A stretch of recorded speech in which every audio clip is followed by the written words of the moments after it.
Lorsque, plusieurs décennies de ça, la mission pour aller sur la Lune, Apollo 13, ça a foiré. Ça ne marchait pas parce que un bout de la fusée qui a lâché. Et à ce moment-là, les trois astronautes devaient trouver une façon de sauver la mission.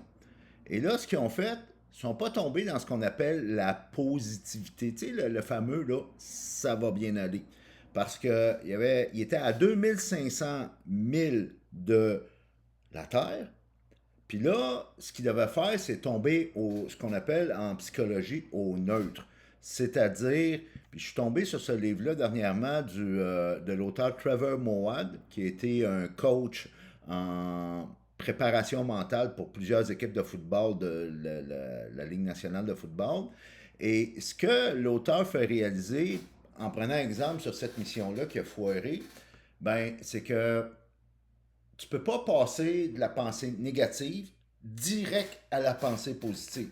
C'est qu'à un moment donné, tout dépendant des situations, tu dois t'arrêter.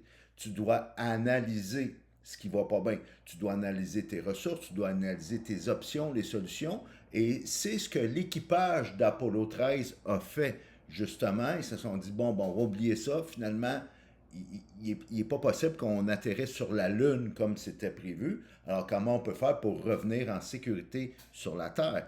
Ils sont allés chercher les ressources, puis ensemble, en équipe, ils ont trouvé des solutions. Fait qu'ils ne pouvaient pas juste dire ça va bien aller. Parce que, oui, on va être d'accord, la négativité, ça marche pas. Ce que tu déclares, les mots que tu choisis de déclarer, les histoires que tu te racontes ont de l'importance. Et si les histoires que tu te racontes sont des histoires négatives, c'est sûr que ça va te nuire.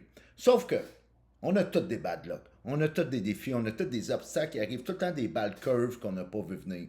Et juste dire que ça va bien aller, parfois tu peux tomber dans la positivité toxique. Ce qu'il faut faire, c'est tomber au neutre.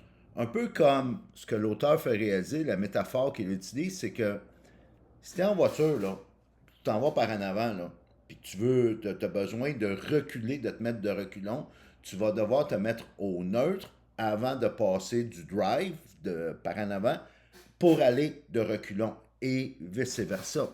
Donc, si tu as le cancer, mettons, là, ou si tu as une maladie et tu as un défi de santé, l'idée, c'est pas d'être dans le déni. Si tu as le cancer, les faits sont que tu as le cancer, malheureusement. Maintenant, ce que tu déclares est important.